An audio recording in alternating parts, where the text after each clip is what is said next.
नमस्कार स्टूडेंट्स आज की इस क्लास में हम लोग पढ़ने वाले हैं अध्याय 5, है ना। क्या पढ़ने वाले हैं? अध्याय 5। ठीक है, तो अध्याय 5 में है मापन। क्या है? मापन। ओके, मापन मतलब क्या होता है? मापना, है ना, किसी भी चीज़ को मापना। ठीक है, तो अध्याय 5 पढ़ने से पहले जो है हमारा जो है अध्याय 4 का जो है जो सही विकल्प था और इसके अलावा जो है खाली स्थान था वो जो है हम नहीं कर पाए थे, है ना। तो चलिए उसको भी हम क्या कर लेते हैं, यहाँ पर कंप्लीट कर लेते हैं। तो चलिए यहाँ पर हम देखते हैं, है ना, क्या क्या था। तो सही विकल्प चुनकर लिखिए। देखिए इसमें दिया हुआ है अध्याय 4 में, है ना। तो ये जो पहला पहला क्वेश्चन था सही विकल्प में जो है, अम्लीय माध्यम में फिनाफ्थेलिन का रंग होता है ना। तो फिनाफ्थेलिन क्या है? एक सूचक है। तो फिनाफ्थेलिन का रंग जो है अम्लीय माध्यम में होता है रंगहीन होता है। कैसा होता है? रंगहीन। ओके, दूसरा क्वेश्चन है अम्ल एवं क्षार की क्रिया द्वारा लवण बनाने की क्रिया। तो अम्ल और क्षार जब भी आपस में क्रिया करते हैं तो क्या बनाते हैं? लवण बनाते हैं। लवण बनाने की ये जो क्रिया जो होती है इसको हम बोलते हैं उदासीनीकरण की क्रिया। क्या बोलते हैं? उदासीनीकरण की क्रिया। ओके, उसके बाद तीसरा जो है अग्निशामक यंत्र में यह गैस आग बुझाने में काम आती है। तो आग बुझाने में जो अग्निशामक यंत्र में जो गैस जो होती है वो होती है कार्बन डाइऑक्साइड, क्योंकि कार्बन डाइऑक्साइड क्या करता है? आग को बुझा देता है। ओके, उसके बाद जो है कच्चे आम का रस होता है। तो कच्चे आम का रस कैसा होता है? खट्टा होता है ना, मतलब अम्ली होती है। ठीक है, तो क्या आएगा इसमें? अम्ली। ओके, समझ में आया। तो इस प्रकार से जो है सही विकल्प में आप ठीक लगा लेंगे। ठीक है, और उसके बाद जो है खाली स्थान में देखते हैं। तो अम्ल का स्वाद कैसा होता है? तो अम्ल का स्वाद जो होता है वो होता है खट्टा। कैसा होता है? अम्ल का जो स्वाद जो होता है वो होता है खट्टा। ओके, खट्टा भर लेंगे यहाँ जो है पहला खाली स्थान में। दूसरा जो है क्षारीय पदार्थ है, छूने से लगते हैं। तो क्षारीय पदार्थ जो है छूने से कैसे लगते हैं? क्षारीय पदार्थ जो है चीकने लगते हैं। कैसे लगते हैं? चीकने। तो दूसरे में भर लेंगे चीकने लगते हैं। ठीक है, उसके बाद जो है तीसरा जो है नमक के विलयन की प्रकृति होती है। तो नमक की विलयन की प्रकृति कैसी होती है? नमक के विलयन की प्रकृति जो होती है वो होती है उदासीन। क्या कैसी होती है? उदासीन होती है, क्योंकि वो जो है क्या है? एक जो है लवण है, इस कारण से कैसी होती है? प्रकृति जो है उदासीन होती है। ओके, उसके बाद जो है हम देखते हैं सोडियम हाइड्रोक्साइड पानी में खाली स्थान है। सोडियम हाइड्रोक्साइड पानी में जो है विलेय क्षार है। क्या है? विलेय क्षार। ओके, मतलब पानी में घुल जाता है। ओके, यहाँ तक क्लियर है। उसके बाद जो है हम आगे जो है देखते हैं, आगे क्वेश्चन को देखते हैं। उचित संबंध स्थापित कीजिए, जैसे कि इसमें दिया हुआ है ना। तो साबुन का विलयन जो होता है, तो साबुन का विलयन जो है क्या है? ये जो है क्षारीय पदार्थ है। क्या है? क्षारीय पदार्थ। चीनी का विलयन, तो चीनी का विलयन जो है उदासीन पदार्थ है। कैसा है? ये जो चीनी का विलयन जो है ये उदासीन पदार्थ है। ओके, इसके बाद है लिटमस पेपर। तो लिटमस पेपर जो है क्या है? एक सूचक है। क्या है? सूचक है, जो बताता है कि कोई पदार्थ जो है अम्ल है या फिर क्षार है। और नींबू का रस जो है, नींबू का रस कैसा होता है? ये जो होता है अम्लीय पदार्थ होता है। ओके, तो ऐसा आप कर लेंगे। उसके बाद जो है आगे हम देखते हैं सही अथवा गलत में, है ना। सही गलत करें, सही गलत की पहचान करना है और जो गलत कथन है उसको सही करके लिखना है। तो इसमें आप लोग देखिए, जो नींबू का रस लाल लिटमस को नीला कर देता है। तो ऐसा होता है क्या? नींबू का रस जो है लाल लिटमस को नीला नहीं करता, बल्कि नीला को क्या कर देता है? लाल कर देता है, क्योंकि नींबू का रस क्या है? नींबू का रस जो है अम्ल है। ठीक है ना, तो ये जो है पहला जो है क्या है? गलत है।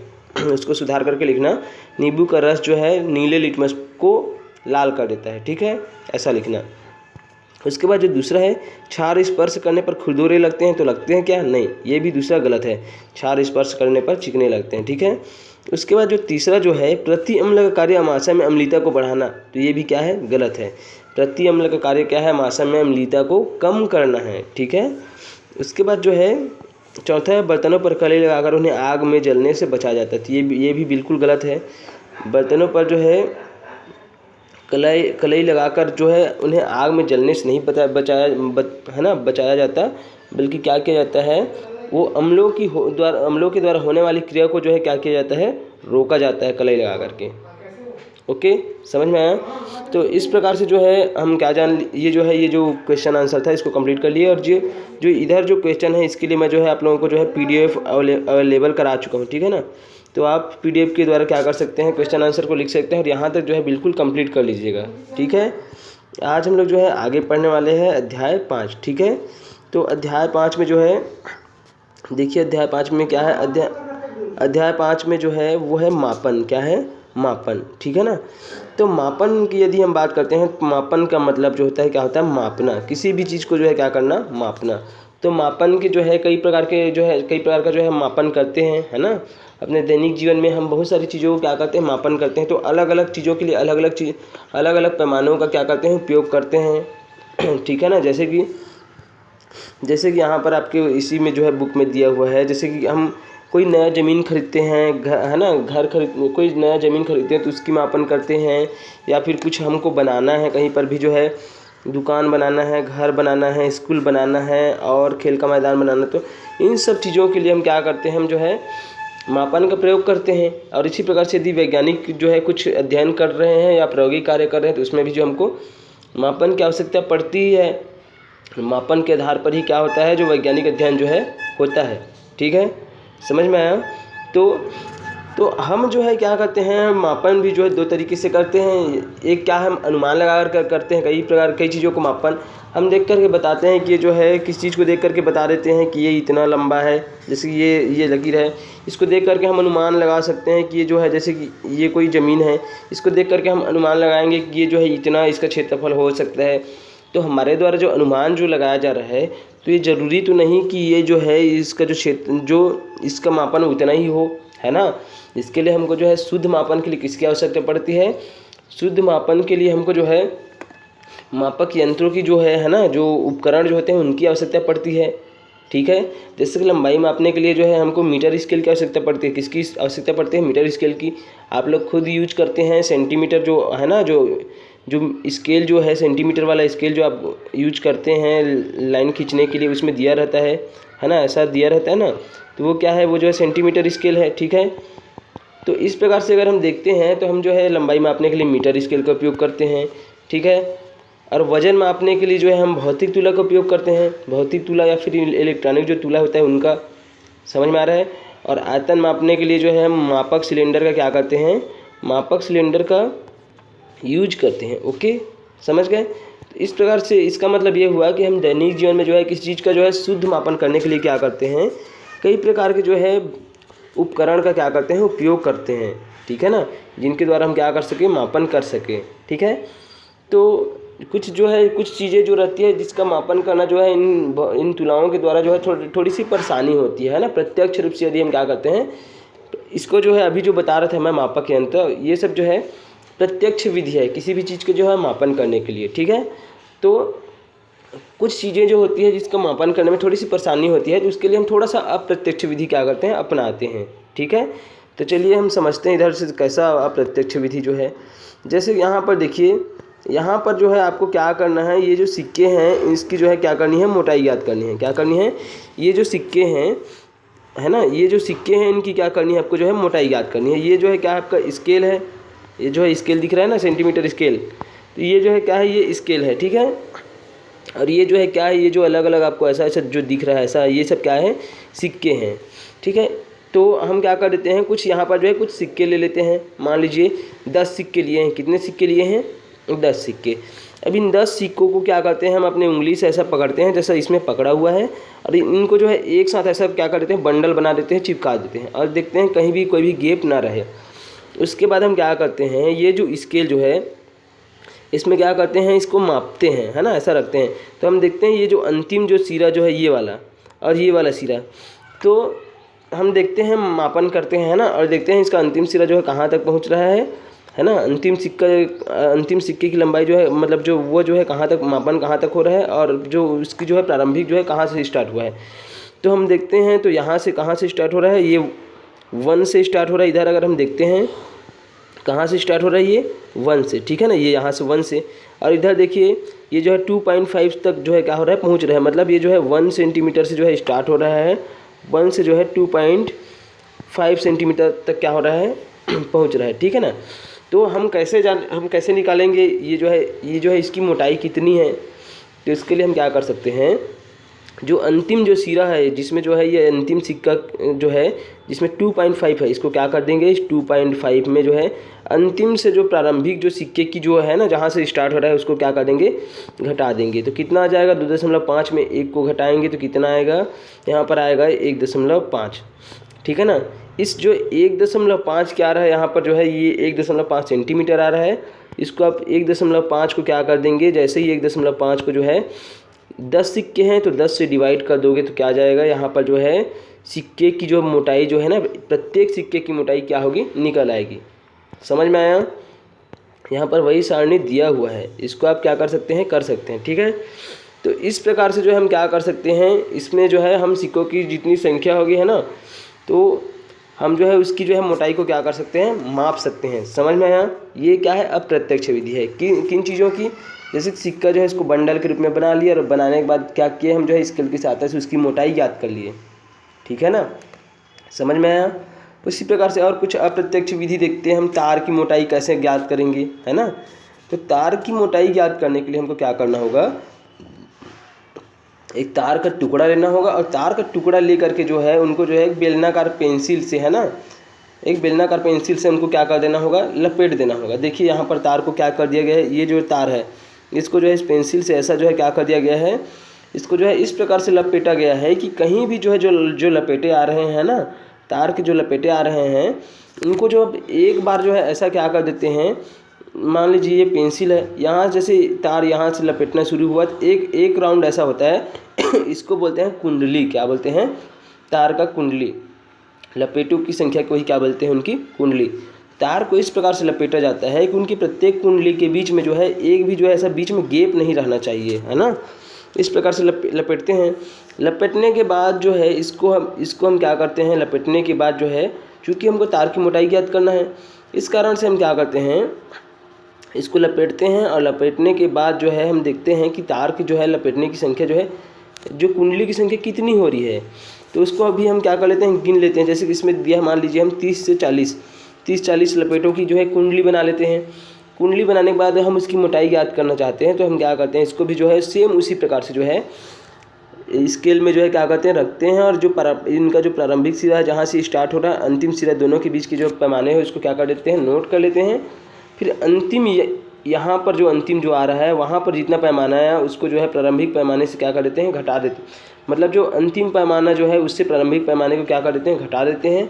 और घटाने के बाद जो मान आता है ना, तो तार की हम मोटाई कैसे ज्ञात करेंगे, तो तार की कुंडली की कुल लंबाई, तो कुल लंबाई जो है अंतिम लंबाई में से प्रारंभिक लंबाई घटाएंगे तब क्या निकल आएगा, कुल लंबाई जो है निकल आता है।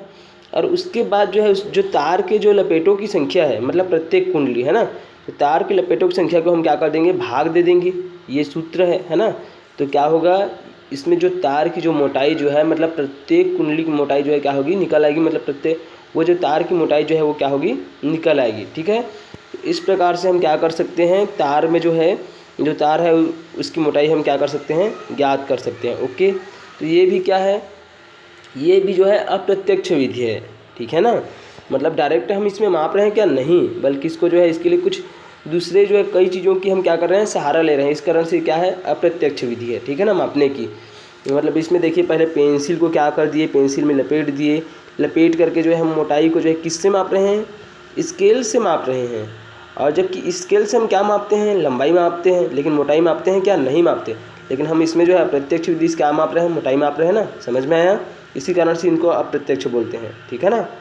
उसके बाद जो है हम आगे जो है गेंद की जो है क्या ज्ञात करेंगे। यहाँ पर हम जो है अगर कोई गोलाकार वस्तु है तो उस वस्तु का जो है हम जो है अप्रत्यक्ष विधि से जो है कोई गोलाकार वस्तु है उसका हम जो है व्यास कैसे ज्ञात करेंगे। अब देखिए यहाँ पर व्यास क्या होता है, जैसे कि कोई गोलाकार जो है क्या है, कोई वस्तु है एक, है ना, ये जो है वृत्त है ना, वृत्त आकार का कोई वस्तु है। तो इसका जो है जो सबसे बड़ा जो जीवा जो होता है ना, जो केंद्र से होकर के गुजरता है, जो केंद्र से होकर के जो सबसे बड़ा जो जीवा गुजरता है वही क्या है, व्यास है। और व्यास जो होता है वो त्रिज्या का कितना होता है, दुगना होता है। ओके, समझ में आया। तो व्यास जो होता है त्रिज्या का क्या होता है, दुगना। तो हम व्यास कैसे ज्ञात करेंगे, स्केल की सहायता से, अप्रत्यक्ष विधि से। तो इसके लिए हमको करना क्या होगा, लकड़ी का जो है 2 गुटका लेना होगा, है ना, जिसकी सतह एकदम क्या हो, सीध में हो, सीधा हो, है ना।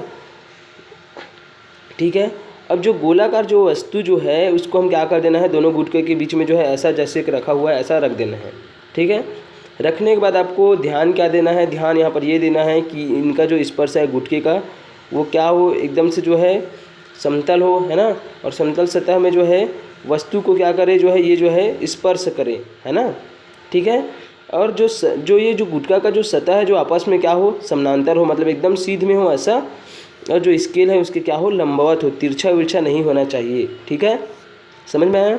और इस प्रकार से रख करके हम क्या कर सकते हैं, ये जो गेंद है इसका जो है अप्रत्यक्ष विधि से व्यास ज्ञात कर सकते हैं। कैसे, ये जो अंतिम जो सिरा है ये वाला, और ये वाला जो प्रारंभिक सिरा है, तो अंतिम सिरे में से जो है प्रारंभिक सिरे को घटाएंगे तो जितना मान आएगा उतना ही क्या होगा, इस गेंद का जो है ना, ये जो गोलाकार वस्तु है इसका क्या होगा, व्यास होगा। तो इस प्रकार से हम जो है किसी गोलाकार वस्तु का जो है अप्रत्यक्ष विधि से क्या कर सकते हैं, व्यास ज्ञात करते हैं। देखिए यहाँ पर दिया है गोलाकार वस्तु का जो है, गोलाकार वस्तु का व्यास दूसरे सिरे का पाठ्यांक माइनस पहले सिरे का पाठ्यांक, मतलब ये जो दूसरा सिरा ये वाला है उसमें से जो है पहले सिरे का पाठ्यांक क्या करेंगे, घटाएंगे, तो जितना जो मान है इनके बीच का जो है वो निकल आएगा, और वही क्या होगा, इस गोलाकार वस्तु का क्या होगा, व्यास होगा। समझ में आया। तो ये भी क्या है, अप्रत्यक्ष विधि है। ओके, उसके बाद हम जानेंगे यहाँ पर क्षेत्रफल। क्या जानेंगे यहाँ पर जो है, हम क्षेत्रफल के बारे में जानेंगे कि क्षेत्रफल क्या होता है। आपने पढ़ा भी होगा, गणित में भी पढ़े होंगे, है ना। क्षेत्रफल जो है क्या होता है, तो किसी भी वस्तु का जो है, वस्तु को जो है हम देख करके, मान लीजिए कोई जगह है, ठीक है, खेत है, मैदान है, जैसे कि मान लीजिए यहाँ पर जो है मैं कुछ बना रहा हूँ, ये आकृति है, ये वाली है ना, और ये वाली आकृति है। अब मैं आपसे अगर यदि पूछता हूँ कि इनमें से कौन सी जो आकृति जो है ना, किनका जो है ना, आकार में जो है कौन जो है बड़ा है या फिर छोटा है, ठीक है ना, तो आप जो है क्या बताओगे, या फिर क्षेत्रफल पूछता हूँ, है ना, तो आप जो है बताओगे कि ये वाला जो है क्या है, आकार में छोटा है, और ये क्या है, आकार में जो है बड़ा है। कैसे जान गए आप जो है इसको इसी कारण से जान गया है क्योंकि आपको देखने में ही क्या हो रहा है, ये जो है तुरंत अनुमान लगा रहे हैं कि ये वाला जो क्षेत्र है इसका फैलाव क्या है, सतह का फैलाव जो है बहुत क्या है, इसकी सतह का फैलाव जो है ज़्यादा है, और इसकी सतह का फैलाव जो है क्या है, कम है। तो इस प्रकार आपने जान लिया कि ये जो है आकार में क्या होगा, ये बड़ा होगा, और ये क्या होगा, छोटा होगा, और इसी को हम क्या बोलते हैं, क्षेत्रफल बोलते हैं। क्या होगा, क्या बोलते हैं, क्षेत्रफल। जो इसकी जो माप होती है उसी को हम क्या बोलते हैं, क्षेत्रफल बोलते हैं, ठीक है। तो क्षेत्रफल कहने का मतलब है, ठीक है ना, किसी वस्तु की सतह के किसी भी वस्तु की सतह के फैलाव का माप ही क्या है, उसका क्षेत्रफल है, ठीक है ना। कि कोई भी वस्तु जो है उसकी सतह का फैलाव कितना है, वही उसका क्या, वो जो फैलाव है तो उनकी जो माप है वो क्या कहलाता है, उसका क्षेत्रफल कहलाता है, ठीक है। क्षेत्रफल को जो है, क्षेत्रफल का एसआई मात्रक जो होता है वो होता है वर्ग मीटर। क्या होता है, एसआई मात्रक जो होता है वो होता है वर्ग मीटर। क्या होता है, वर्ग मीटर, ठीक है ना। क्षेत्रफल का एसआई मात्रक होता है वर्ग मीटर, या इसी को जो है मीटर स्क्वायर भी ऐसा लिखा जाता है, ठीक है। तो यदि क्या होती है, जैसे कि मान लीजिए, जैसे कि ये जो है वर्ग, एक वर्ग है, क्या है, ये एक वर्ग है, ठीक है। अब वर्ग है, ठीक है ना, तो वर्ग है, तो इसमें जो है मान लीजिए ये जो है 1 मीटर है, ये कितना है, ये 1 मीटर है, कितना है, 1 मीटर है, ये भी कितना है, 1 मीटर है। तो इसका क्षेत्रफल कितना होगा, मीटर स्क्वायर, है ना, क्या होगा, मीटर स्क्वायर, ठीक है, समझ में आया। और इसी प्रकार से यदि जो है ये जो अगर हम सेंटीमीटर में दर्शाना चाहे तो ये एक वर्ग है, ये जो है 1 सेंटीमीटर है, कितना है, ये 1 सेंटीमीटर है, ये भी 1 सेंटीमीटर है, तो इसका क्षेत्रफल कितना होगा, सेंटीमीटर स्क्वायर, ठीक है। इस वर्ग का एक वर्ग जो सेंटीमीटर है उसका क्षेत्रफल क्या होगा, ये जो इसका क्षेत्रफल होगा सेंटीमीटर स्क्वायर। ओके, समझ में आया। तो ये तो हो गई छोटी राशियों के लिए है। यदि कोई बड़ी राशि है, जैसे खेत का क्षेत्रफल है या फिर और कुछ बड़ा जो ज़मीन है ना, तो उसका अगर हम क्षेत्रफल ज्ञात करते हैं, उसके लिए जो है हम बड़ी मात्रकों का क्या करते हैं, उपयोग करते हैं। जैसे कि हेक्टेयर है और जो है एयर है, इन सब चीज़ों का हम राशियों को क्या करते हैं, उपयोग करते हैं, ठीक है, समझ में आया। तो चलिए यहाँ पर हम देखते हैं क्षेत्रफल के मात्रकों का गुणज, है ना। यहाँ पर जो है जैसे कि 1 वर्ग मीटर बराबर होता है 10,000 वर्ग सेंटीमीटर होता है, ठीक है। 1 हेक्टेयर बराबर होता है 100 एयर, ये सब क्या है, ये सब जो है मात्रक हैं। 1 डेसिमल बराबर होता है 40 वर्ग मीटर, और 1 एयर बराबर होता है 100 वर्ग मीटर। 1 हेक्टेयर बराबर होता है 10,000 वर्ग मीटर, और 1 एकड़ बराबर होता है 100 डेसिमल, जिसको डिसमिल बोलते रहते हैं ना सब लोग। और 1 एकड़ बराबर होता है 4,000 वर्ग मीटर। ओके, समझ में आया। उसके बाद जो है हम आगे यहाँ पर समझते हैं कि जैसे कि अभी तक हम क्या हो रहा था, अगर कोई वस्तु जो है क्या है, अगर उसकी आकृति क्या है, अगर नियमित है, नियमित कहने का मतलब क्या है, जैसे कि ये जो है वर्ग है, इनके चारों भुजाएं जो है क्या है, चारों भुजाएं जो है इनकी लंबाई समान है। यदि जो है दो भुजाओं की लंबाई जो है क्या है, इसमें जो है समान है, और दो भुजाओं की लंबाई जो है आपस में क्या है, ये दोनों आपस में समान है, ये दोनों और ये दोनों आपस में समान है, ऐसा। तो ये जो आकृति है इसको हम क्या बोलते हैं, ये जो आकृति है इसको बोलते हैं हम नियमित आकृति, ठीक है ना।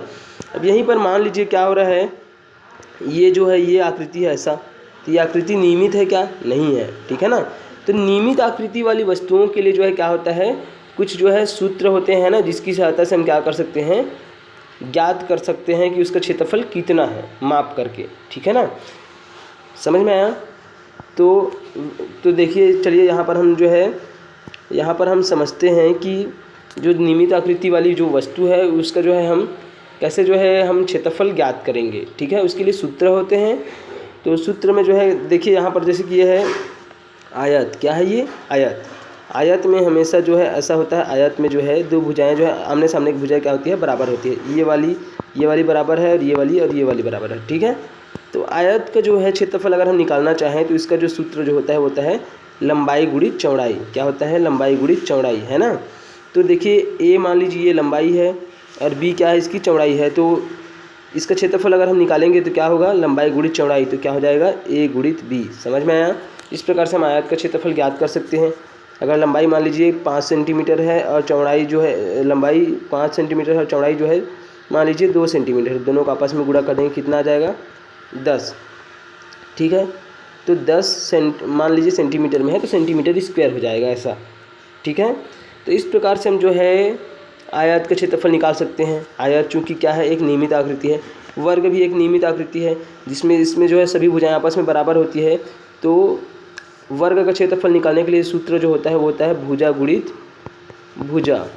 अब भुजा गुणित भुजा क्यों हो रहा है, क्योंकि यहाँ पर जो है ये वाली जो भुजा है और ये वाली भुजा दोनों का जो है मान कितना था, अलग अलग था, ठीक है ना। अब इसमें जो है दोनों क्या है, समान है। तो दोनों समान है तो आप जो है लंबाई गुणित चौड़ाई भी लिखोगे तब भी जो है उतना ही मान रहेगा, जितना इस भुजा का मान रहेगा उतना ही, जितना लंबाई का मान रहेगा उतना चौड़ाई का मान रहेगा, इसलिए भुजा गुणित भुजा, ये इसका सूत्र होता है। और यदि वृत्त है, क्या है, वृत्त है, तो वृत्त का जो है क्षेत्रफल हम कैसे ज्ञात करते हैं। तो वृत्त का क्षेत्रफल ज्ञात करने के लिए हमको त्रिज्या की आवश्यकता पड़ती है, उस वृत्त की त्रिज्या कितनी है। और जो पाई होता है ना, इसका जो है जब हम जो है वृत्त का क्षेत्रफल निकालते हैं तो वृत्त का क्षेत्रफल निकालने के लिए जो है पाई आर का स्क्वायर होता है। यहाँ पर आर क्या है, यहाँ पर आर जो है त्रिज्या है, ठीक है ना। तो पाई जो है यहाँ पर एक जो है राशि है, ठीक है ना। पाई आर का स्क्वायर जो है ये क्या है, इस प्रकार से हम वृत्त की जो है त्रिज्या क्या कर सकते हैं, ज्ञात कर सकते हैं। पाई का मान जो होता है वो होता है 22/7, है ना। और यदि आर का मान कुछ भी है तो जैसे मान लीजिए 5 है तो 5 का वर्ग। तो इस प्रकार से जब इसको हल करोगे तो क्या आ जाएगा, मान निकल आएगा, ठीक है ना। तो इस प्रकार से हम क्या कर सकते हैं, जो नियमित आकृति वाली वस्तु है उसका हम क्या कर सकते हैं, सूत्रों के द्वारा जो है क्या कर सकते हैं, हम जो है मान ज्ञात कर सकते हैं, ठीक है। समझ में आया। उसके बाद हम यहाँ पर देखते हैं कि अनियमित आकृति वाली वस्तुओं की जो है हम उसका क्षेत्रफल हम कैसे ज्ञात करेंगे, ठीक है। तो उसके लिए जो है हम यहाँ पर देखिए हमको क्या करना होगा, इसके लिए हम जो है ग्राफ पेपर के क्या करते हैं, इस्तेमाल करते हैं। और ग्राफ पेपर में जो है हम यहाँ पर जो है जो ग्राफ पेपर जो है उसकी सहायता से हम जो है यहाँ पर क्या करेंगे, यहाँ पर जो है ग्राफ पेपर की सहायता से हम ज्ञात करेंगे। तो इसके लिए हम क्या करते हैं, जैसे कि मान लीजिए है ना, जैसे कि यहाँ पर पत्ती का जो है हम क्या कर रहे हैं, क्षेत्रफल ज्ञात करना चाहते हैं, ठीक है। तो पत्ती चूँकि अनियमित वस्तु आकृति वाली वस्तु है तो इसके लिए हम क्या करेंगे, इसके लिए जो है सेंटीमीटर है ना, सेंटीमीटर वर्ग सेंटीमीटर वाला जो है 1 वर्ग सेंटीमीटर वाला ग्राफ लेंगे। अब इस ग्राफ में क्या करेंगे, उस पत्ती को क्या कर देंगे, ऐसा बना देंगे, ऐसा रख देंगे। अब इसमें से हम देखेंगे कि ये जो पत्ती जो है कितने जो वर्ग जो है ना, ये छोटा छोटा जो वर्ग है इनको पूरा जो है कवर करती है। तो यहाँ पर जो है देखना जितने भी जो वर्ग क्या करेंगे, ऐसा जो है कवर करेंगे पूरा जो है पत्ती जो है, जितने भी वर्ग को उनके वर्गों की संख्या कितनी है उसको गिनेंगे। उसको हम मान लीजिए 1 समान लेते हैं, क्या मान लेते हैं, 1 समान लेते हैं। अब उसके बाद हम ये देखेंगे कि इसमें जो है और उसके बाद जो है पूर्ण वर्ग को कवर करने के बाद जो है कितना जो है ऐसा वर्ग है जिसको जो है ये पत्ती जो है आधा कवर किए हुए, आधा या आधे से अधिक कवर किए हुए हैं। जैसे कि ये ऐसा है ना, और उसके बाद जो है ये ऐसा है, आधा या आधे से अधिक कवर किए हुए हैं ऐसा। तो उनकी भी संख्या हम ज्ञात कर लेते हैं। यदि आधे से कम है तो इसको छोड़ देते हैं, ठीक है। और इस प्रकार से जो है दोनों की जब संख्या पूर्ण वर्ग को जो है कवर कर किए रहती है वो, और आधा या फिर आधे से अधिक जो कवर किए रहती है उसको हम y मान लेते हैं। तो जब ये सब मान लेते हैं उसके बाद हम क्या करते हैं, जो एक समय जो है कितनी संख्या आई, वर्गों की संख्या कितनी है, और y में जो है कुल वर्गों की संख्या कितनी है, उसको दोनों को आपस में क्या कर देते हैं, जोड़ देते हैं। और दोनों को जो जोड़ देते हैं तो जो मान आता है, जैसे पहले मान लीजिए पूर्ण वर्गों की संख्या मान लीजिए 33 थी, और आधे या आधे से अधिक वर्गों की संख्या मान लीजिए कितनी है, 15 है। तो दोनों को आपस में जोड़ देंगे, कितना आ जाएगा, 48 आ जाएगा, ठीक है ना। कुल वर्गों की संख्या कितनी है, 48 हो गई। तो पत्ती का क्षेत्रफल जो है क्या हो जाएगा, 1 से प्लस y वर्ग सेंटीमीटर, मतलब 48 वर्ग सेंटीमीटर। तो इस प्रकार से क्या कर सकते हैं, जो अनियमित आकृति वाली वस्तु है उसकी भी हम क्या ज्ञात कर सकते हैं, उसकी भी जो है हम क्षेत्रफल ज्ञात कर सकते हैं। ओके, तो स्टूडेंट्स आज के लिए बस इतना ही है ना। और जब आगे क्लास होगी तो उसमें हम जो है घनत्व के बारे में पढ़ेंगे, और इसके अलावा जो है घनत्व के अलावा जो है मापन की शुद्धता कैसे करते हैं वो पढ़ेंगे, और दूरी समय ग्राफ पढ़ेंगे। और उसके बाद जो है आपका नेक्स्ट चैप्टर में जो है आपका है ना, सॉरी नेक्स्ट वीडियो में आपका ये वाला चैप्टर जो है क्या हो जाएगा, समाप्त हो जाएगा, ठीक है। तो मैं आशा करता हूँ आप लोगों को समझ में आया होगा, और समझ में नहीं आता है तो ज़रूर आप जो है स्कूल में आकर के पूछ लीजिए, है ना। स्कूल में आकर के अपना जो डाउट है उसको क्लियर कर लेंगे, ठीक है। तो आज के लिए बस इतना ही। जय हिंद, जय भारत, जय छत्तीसगढ़।